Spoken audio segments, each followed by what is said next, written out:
chloroplasts. So these are really the energy providing organelles, we could say, for cells.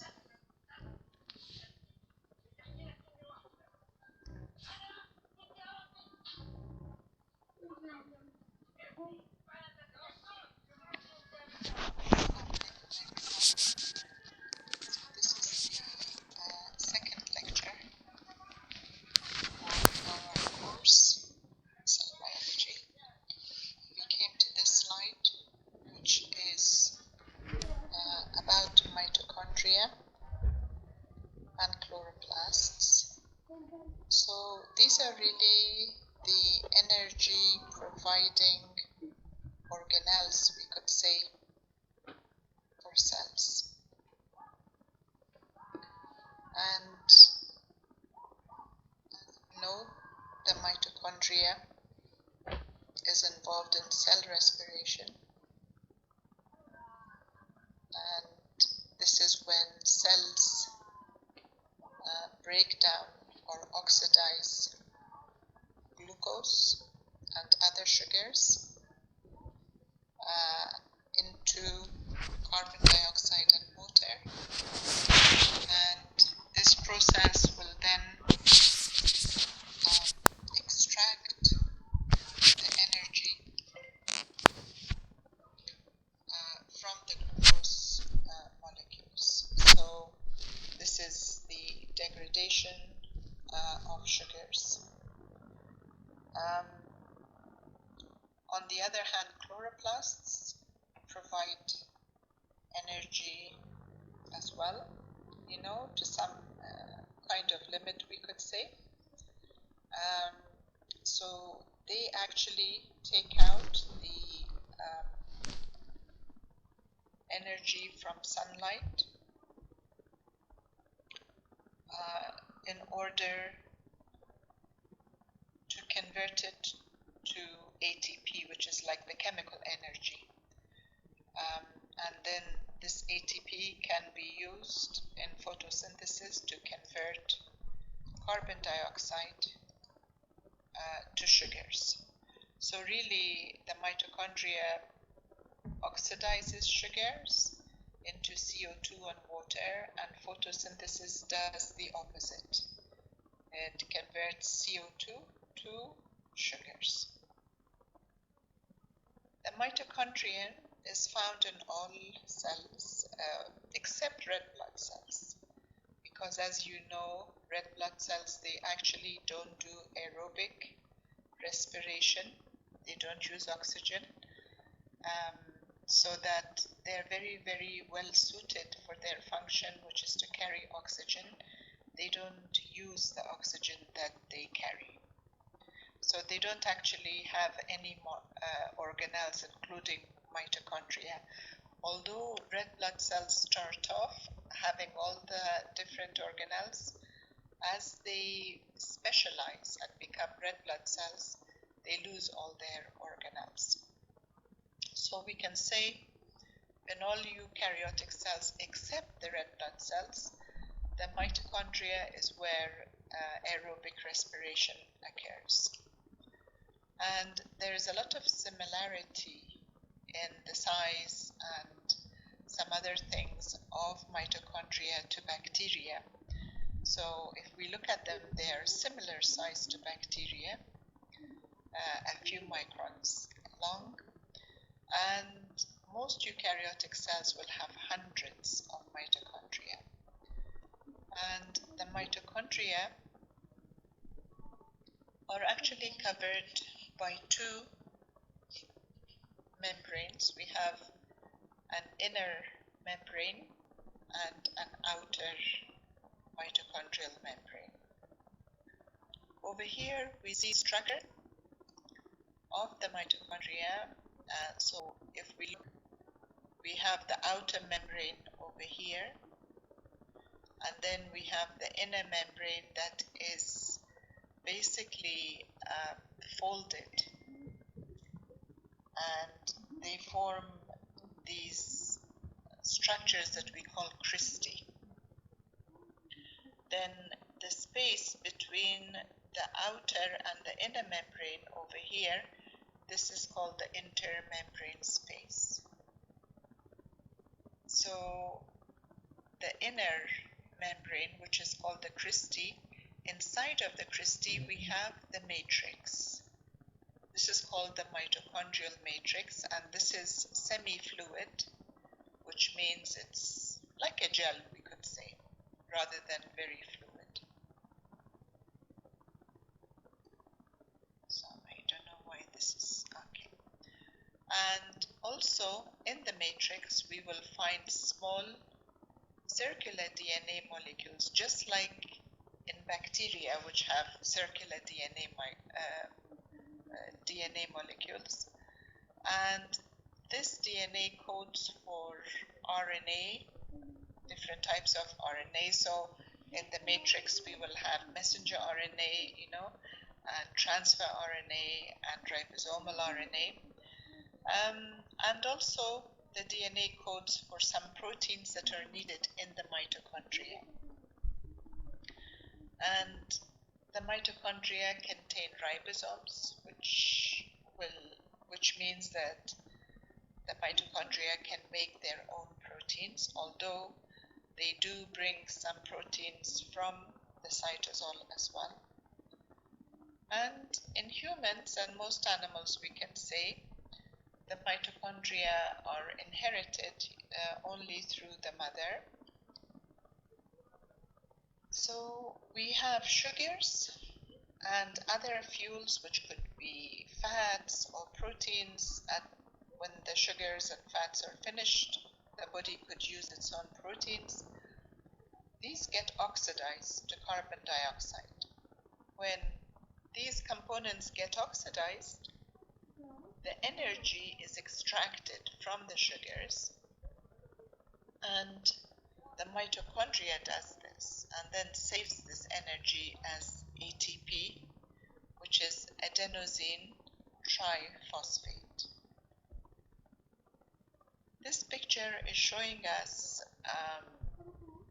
the different parts of the mitochondria again. So here we have our mitochondrion, and here we have an electron microscopy photo. This is actually a transmission electron microscopy photo showing us the inner over here and here and the outer mitochondrial membrane. And we see how the inner membrane is folded into cristae. So these are the cristae. And this is actually taken from a pancreas cell. So the molecules that are involved in cell respiration are found in or on the inner mitochondrial membrane, which is the cristae, one crista, two cristae, and the Krebs cycle, or the TCA, or the tricarboxylic acid cycle, they're all the same thing. And the reactions of fat oxidation, they occur in the matrix inside of the cristae. So this is the inside of the mitochondria, we have the matrix. And this is where the Krebs cycle and, as we said, fat oxidation happens there. Now, cells that need a lot of energy, they have many, many mitochondria, and they're found in the place in the cell where the energy is mostly needed. So over here we see a picture of a sperm cell. We see the head of the sperm, we see the nucleus over here, and over here we see the tail. So this is the tail, that is the flagella that helps the sperm to swim towards the egg in order to fertilize it. If we look at this electron microscopy photo, we see coiled mitochondria. So many mitochondria, they form like a coil around this central axoneme of this flagella. So the axoneme is basically made of the microtubules. So it's attached to the mid-piece and is coiled around the axoneme of the flagella. And as you know, the flagella is just like an extension of the plasma membrane all the way. And the microtubules, you know, the 9+2 arrangement, if you remember from your biology classes, this is what supports the structure of the flagella so they don't collapse. So these sperm cells need a lot of energy in order to be able to do their business, which is fertilization. And we see these mitochondria that are coiled tightly around the axoneme.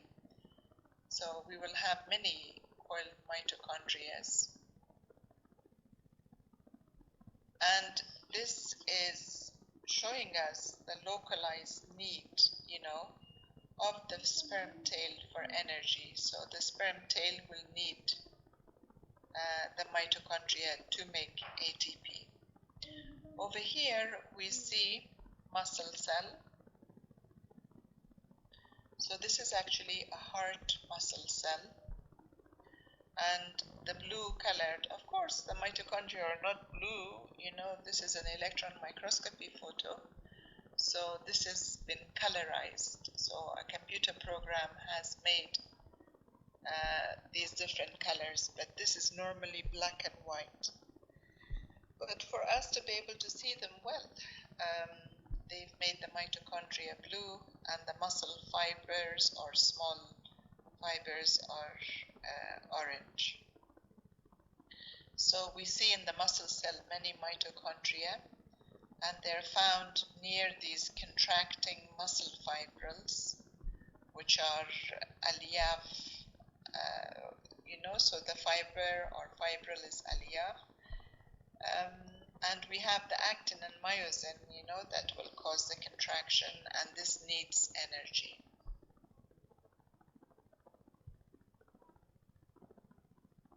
Then in plant cells, we also have chloroplasts. So chloroplasts are where photosynthesis occurs. This occurs in the green parts of plants as well as in algae. And the chloroplasts are larger than the mitochondria. So there are a few microns in diameter and up to 10 microns long. And we could have quite a lot of them in the plants. And again, these are surrounded by two membranes. We have the inner membrane over here, and we have the outer membrane as well. Now, in addition, chloroplasts contain the thylakoids. And the thylakoids are a third system of these membranes that are called thylakoids. And these are called the stroma thylakoids. So over here, for example, we have this connected to this through the stroma thylakoids. And we see that the thylakoids are arranged on top of each other, okay, to form grana. So this is one granum, this is another granum, and this is another one, and so on. And these are connected to each other by the stroma thylakoid, and this is called thylakoid.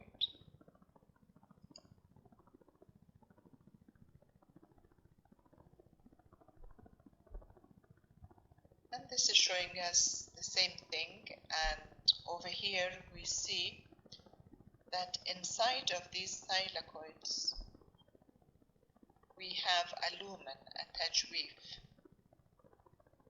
And over here we see how these grana, which are one of these, how they're arranged in this chloroplast. So all of these are these things. These are the stack of thylakoids. We have the inner and outer membranes. I don't know if we can actually see them, but there are two membranes there.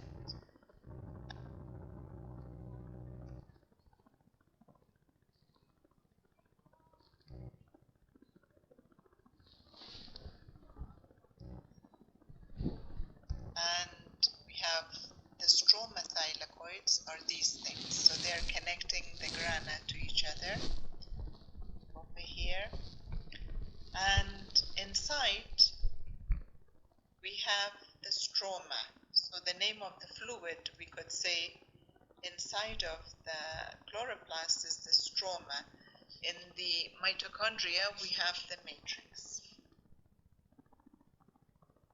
Now, the job of the chloroplast is that it's where photosynthesis occurs, and this is when carbon dioxide is reduced to sugar. So it's the reverse of the energy producing reactions of cell respiration, where sugars are oxidized into carbon dioxide and water, and chloroplasts will extract the energy from the sun. So this is the solar energy, and they use CO2 to produce sugars as well as other organic compounds, and this is what all of our cells and organelles and everything are made up of.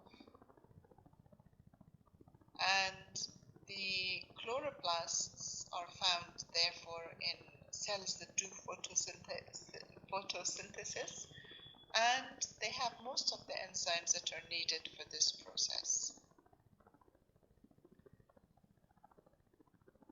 And over here it says that those reactions that extract the energy from the sun and need this energy, this actually takes place on the thylakoid membranes. Whereas, so here we see the thylakoid membranes. Those reactions that are involved in reducing CO2 to sugar, like to glucose, for example, happens in the stroma, which is the semi-fluid inside of the chloroplast. Okay, so it's in this area. And also, in this area we will have ribosomes. We will have small DNA molecules which are circular, and just like in the mitochondria, these also code for some RNA molecules and proteins that the chloroplasts will need to produce. Now, it's not just in photosynthesis that the chloroplast is important for. It's also involved in other chemical processes, like, for example, the reduction of nitrate ions, NO3 minus, to ammonia, which is NH3. This is the form of nitrogen that the plants need to synthesize proteins. And also they reduce sulfate ions, SO4 minus, to H2S. And this hydrogen sulfide can then be used to make some amino acids like cysteine. This is the only amino acid that has a free SH group in its structure. And the cysteine that is shown here is used for, protein synthesis. So the amino acids are needed for synthesis of proteins.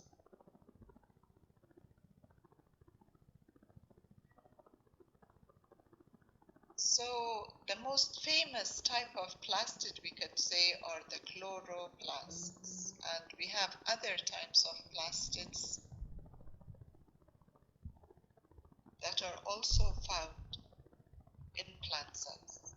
We have the chromoplast. So chromo, this means pigment.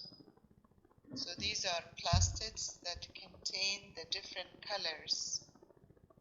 So they're responsible for the colors of flowers, of fawake, and other parts of the plant. So here we see a flower, and we see these little chromoplasts that contain the pigments for this flower.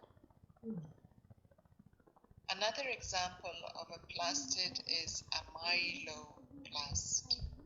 So remember, amylo means starch. So starch is a storage polysaccharide in plants. So glucose is stored in the form of starch in plant cells, in amyloplasts. And here they don't have any color, and they are non-pigmented organelles in some plant cells, and they are a store of glucose, we could say.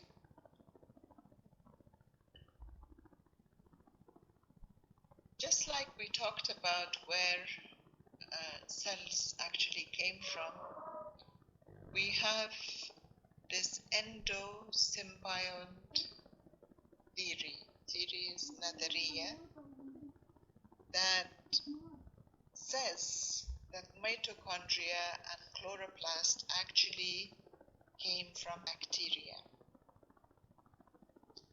Now, this idea was proposed, 140 years or so ago, long time ago, but the scientists thought it's a silly idea and it can't be true.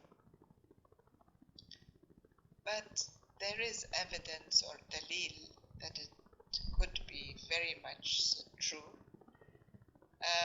And one of these is that just like bacteria divide into two, mitochondria and chloroplasts, they also can divide into two. So whenever we need more mitochondria, they can divide by a very simple process. And we call these organelles semi-autonomous organelles, meaning they're, taqriban, semi means like half, autonomous, independent, and they have a lot of similarities to bacteria. Here, so it means shaba mustaqala. So both mitochondria and chloroplast look like bacteria. They resemble, tishbaha, in the size and the shape. And they're also surrounded by double membranes, and the inner membrane has actually bacterial type lipids. So these are not the normal eukaryotic type lipids, they are bacterial type lipids. Also, they can divide on their own. And as well as containing DNA, they also have messenger RNA, transfer RNA, and they have ribosomes. In addition to this, they have circular DNA molecules without the histone proteins, just like in bacteria. When you do sequencing, you will find that there is similarity in the ribosomal RNA sequences, the sequence of the bases in the ribosomal RNA. The size of the ribosomes and their sensitivity to chemicals that will stop synthesis of RNA, or they will inhibit RNA and will inhibit protein synthesis. So they inhibit RNA and protein synthesis. So this theory says that mitochondria and chloroplasts originated from ancient bacteria. So basically they believe that these bacteria, ancient bacteria, were phagocytosed by single-celled organisms that they call proto-eukaryotes. So long time ago, as we said in the previous lectures, the atmosphere, didn't have oxygen. So we had these anaerobic single-celled proto-eukaryotes that were able to do phagocytosis, بالعمى. So it's believed that these ancient cells, they phagocytosed these bacteria. Normally, whatever is phagocytosed will be broken down by the lysosomes, by enzymes. But these cells didn't actually digest the bacteria. And this allowed a symbiotic relationship, علاقات, symbiotic تكيفيلية or something like that. So it allowed this symbiotic relationship to develop, and this was like a couple of either 1 to 2 billion years ago, so long time ago. Yeah, علاقة تكافلية.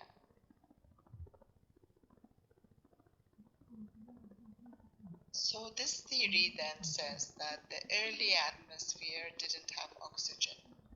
So this meant that anything that was alive can only do anaerobic metabolism because there's no oxygen.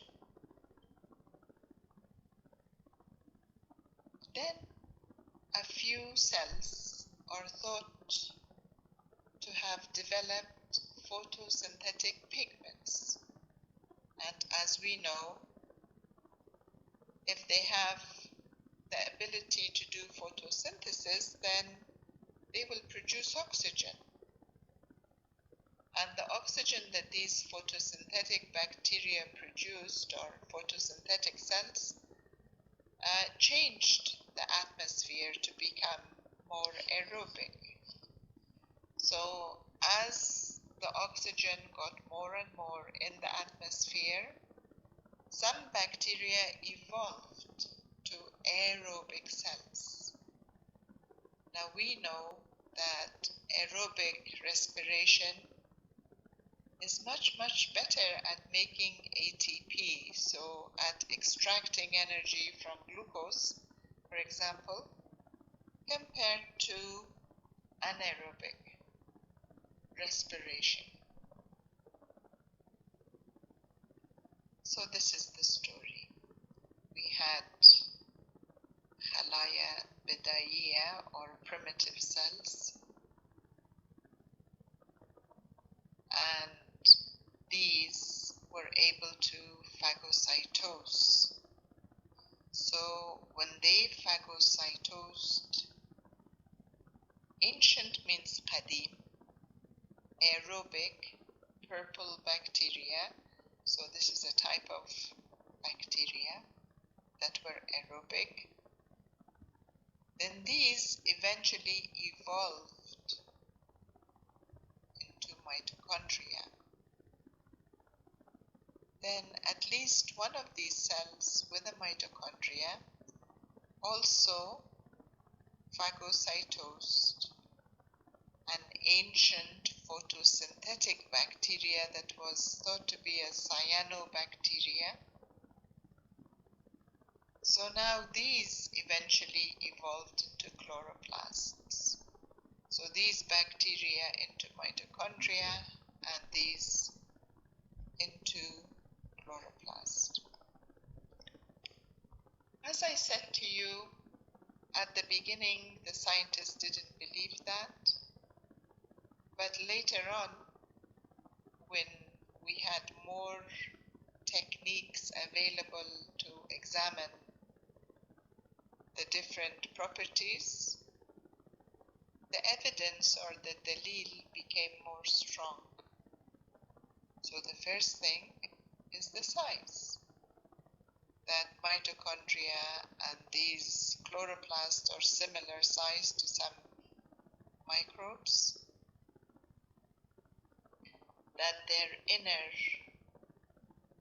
membranes have a similar lipid composition to bacteria, and very strong evidence is the ribosomal RNA base sequences, which are more similar to bacteria than to eukaryotic cells. So the ribosomal RNA sequences of M for mitochondria are closest match to the ancient aerobic purple bacteria.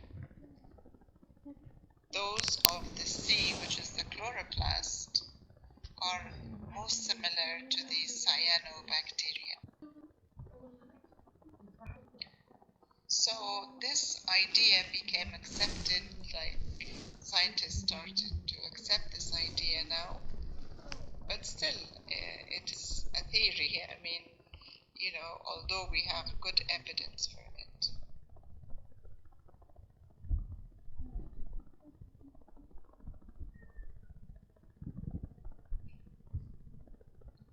Now, inside of the cell, we have a system of membranes that we call the endomembrane system. So the endo means inside and membrane ikhsha, I guess. So this system produces proteins that will have different destinations in the cell. They're going to go to different places in the cell. And the endomembrane system, we say, it's like a network, a shabaka of organelles. And it is responsible for making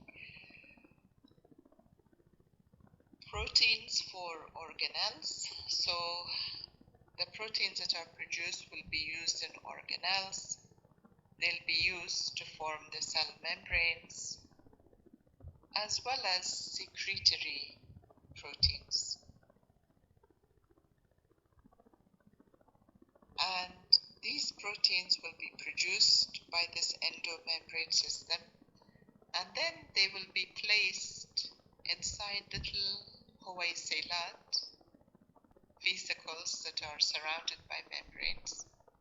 And then these vesicles will know where to go. So this is what we mean by the proteins are packaged and directed. They're put in little huwaysilat, and then we will have some kind of a molecular address for that vesicle so that it knows where it has to go to, which membrane. Should it go to the mitochondria? Should it go to the ER, to the lysosome? Or should it go to the cell membrane? Or should it be secreted out of the cell? And we're going to discuss the endomembrane system in much more detail after another 2 chapters after this chapter. So In this picture, we see the endoplasmic reticulum that is found in almost every eukaryotic cell. And here again, we're saying that the red blood cells don't have ER. And the shape of the membranes are either flat, like this, or tubular, like anabib, that is not shown in this picture. And the name of the membranes then are called the cisterna or cisternae. So one cisterna, two cisternae, and they're all connected to each other. So cisterna is a Latin word that means a reservoir, like a store for a liquid.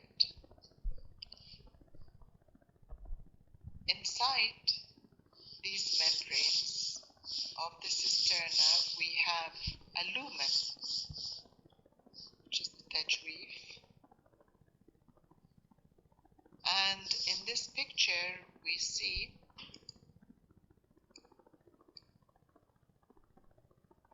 this is the nucleus and this is the ER. We have the ribosomes attached, so this is the rough ER. And over here, we see the nuclear envelope. We see the nuclear pores. And we see that the space between the inner and the outer nuclear membrane is connected to the lumen of the cisterna of the ER, so it's the same space. So we can say that the nucleus and the ER are directly connected with each other. So the ER is continuous with the outer membrane of the nuclear envelope. And the space, as we said, between this intermembrane space is part of the space of the ER lumen. So this means that the nucleus has direct access to any material in the ER lumen, and there is no need, for the transport vesicles to form and to fuse to send things to the nucleus.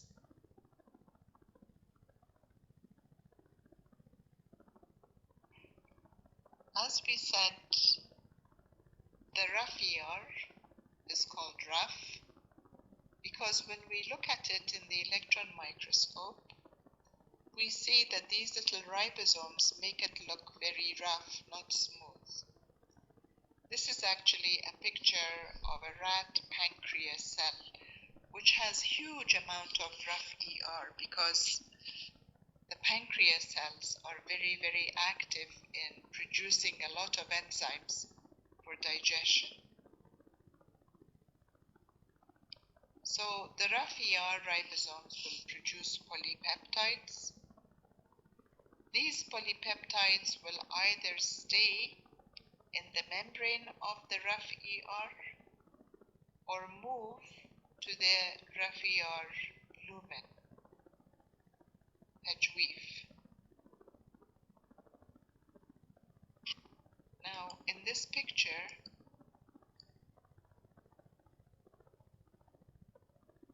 we see the rough ER cisterna. Okay, this is the membrane and the lumen inside. And here we have another cisterna and the lumen inside. These little black spots, these are the ribosomes over here that are attached to the ER, to the rough ER membrane. And here we have the free ribosomes. So the free ribosomes will be making protein for the cytosol, and the rough ER ribosomes are membrane-bound ribosomes. This means membrane-bound means that the ribosomes are stuck to the membrane of the cisterna of the ER. They're membrane bound, يعني لزق على إغشاء. And so these are the ribosomes that will make these polypeptides. And these polypeptides will either stay in the membrane or they move into the lumen of the ER.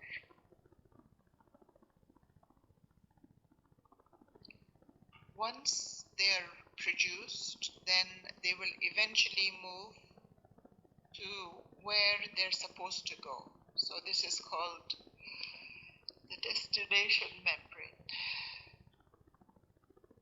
Or if they're secretory, if they're enzymes and need to be released out, they will go to the surface of the cell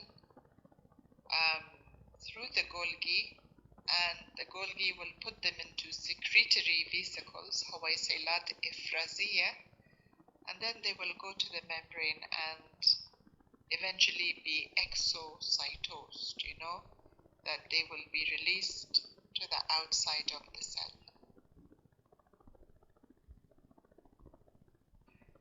So these membrane-bound ribosomes, these ribosomes that are attached to the membranes of the rough ER, they will make proteins that accumulate, terakum, in the membrane, or they will accumulate in the lumen, as we said before. So this is saying the same thing. And this is a nicer way, a nicer slide. So these proteins then go to the correct membrane or to the cell surface by the Golgi and the secretory vesicles. And these free ribosomes then, they're not associated with a rough ER, and they make proteins that are needed in the cytosol, or maybe they make proteins that may go into the mitochondria, for example, or to other organelles. So basically, the whole idea is that the ribosomes attached to the cisternae, they can come off and work for making proteins in the cytosol. And the cytosolic ribosomes can bind to the ER and make proteins for the ER. So this is like a reversible process.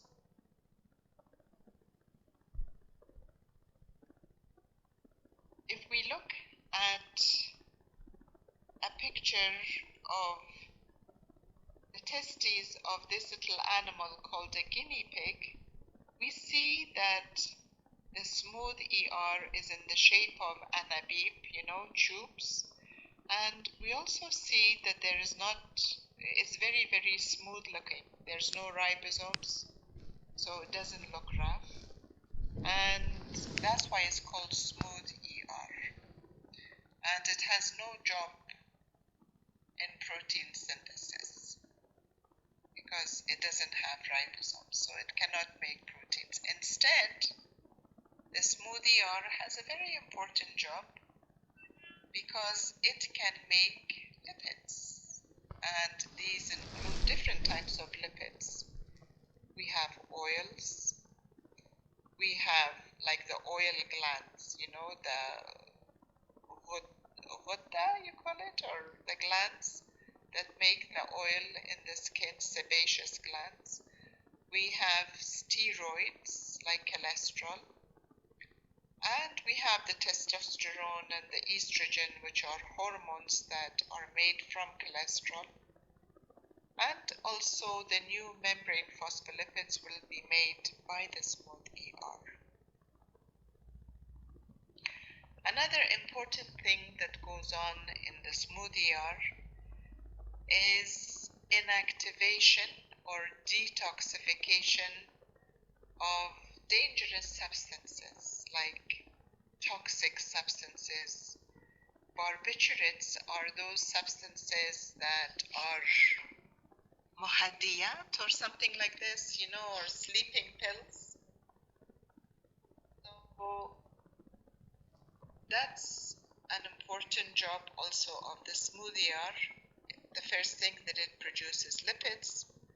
The second thing, it inactivates and detoxifies things that could be poisonous or toxic. And in muscle, we have sarcoplasmic reticulum, which is a special example of a smooth ER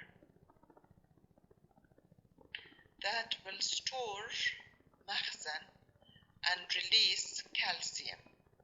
And when the calcium is released, this will result in contraction of the muscle cell.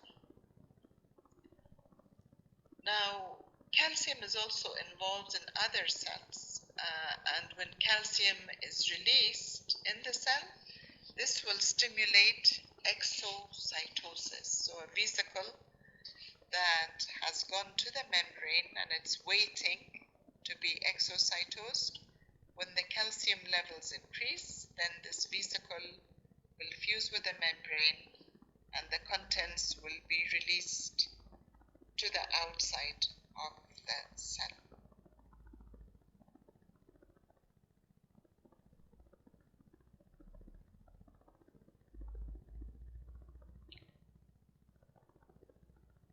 So I think I'm going to finish here.